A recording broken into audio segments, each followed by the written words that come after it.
Hey everyone, and welcome back to the channel.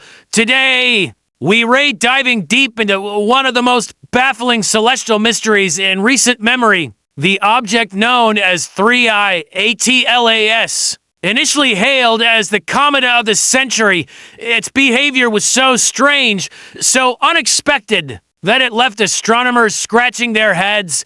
Was it just a comet? Or was it something else entirely? Let's explore the 7 anomalies that prove 3I Atlas was anything but ordinary. First, let's talk about its discovery. 3-1 Atlas was spotted by the Asteroid Terrestrial Impact Last Alert System, or ATLAS, in December 2019. Right away, something was off. It was discovered incredibly far from the sun, much farther than where most comets are first seen. This early detection hinted that ATLAS was either unusually large or exceptionally active for its position in the solar system, setting the stage for the strange events to come. The second anomaly was its truly spectacular brightening in early 2020. As it journeyed toward the inner solar system, ATLAS began to brighten at an astonishing rate. It was getting so bright, so fast, that predictions claimed it would become visible to the naked eye,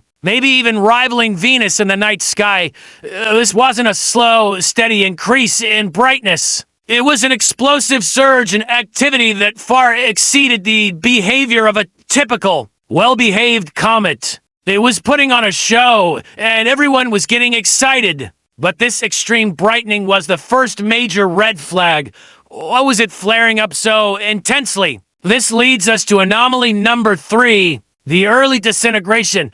Just as it reached its peak hype, ATLAS suddenly did the last thing anyone expected. It started to fade. Instead of continuing its glorious path toward the sun, high-resolution images from the Hubble Space Telescope revealed that the comet's nucleus had shattered into dozens of smaller pieces. Comets do break apart, but this was different. ATLAS disintegrated long before its closest approach to the sun, a point known as perihelion. The thermal and gravitational stresses weren't at their maximum yet. So why did it break apart so prematurely? It's like a ship sinking in calm waters, far from the storm it was sailing towards. Now for the fourth anomaly, which is a bit more technical but absolutely fascinating. It's non-gravitational forces. As comets get closer to the sun, the ice on their surface turns into gas, creating jets that act like tiny rocket engines, pushing the comet around. These are called non-gravitational forces. Astronomers can model these forces based on how much gas and dust a comet is releasing. With ATLAS, the models just didn't work. The forces acting on it were inconsistent with the amount of material it was seen shedding. It was moving in a way that couldn't be fully explained by the gas coming off its surface. Something else was influencing its trajectory, and we still don't know what. Anomaly number 5 is the composition of its tail, and scientists analyzed the light from ATLAS's coma and tail. They found it was surprisingly lacking in certain common molecules, particularly carbon monoxide. For a comet that was so active so far from the sun, you'd expect to see a healthy amount of these volatile compounds. Its chemical fingerprint was unusual, distinguishing it from the vast majority of long-period comets we've studied. It was like finding a tropical bird in the Arctic. It just didn't seem to belong. This brings us to anomaly number 6, the nature of its fragmentation. When comets break up, they often do so in a cascading or sequential manner. One piece breaks off, then another, and so on. ATLAS, however, seemed to disintegrate in a more complex, almost simultaneous fashion. One chunk broke off around April 20th, 2020, followed by another main fragmentation event just 3 days later. The pieces didn't drift apart slowly,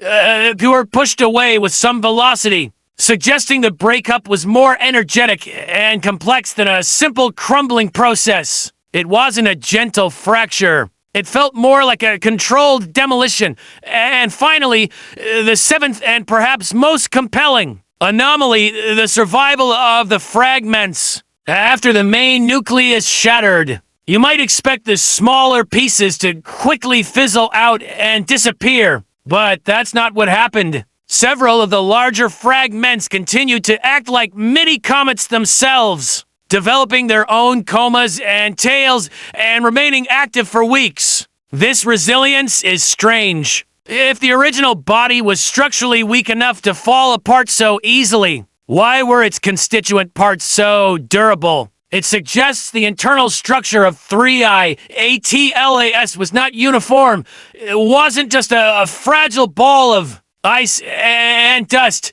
It was something more complex, something layered with a story we couldn't quite read. So, what was 3I ATLAS? The simplest explanation is that it was a primordial rubble pile, very loosely held together. Collection of ice and rock from the dawn of our solar system that just couldn't handle the heat.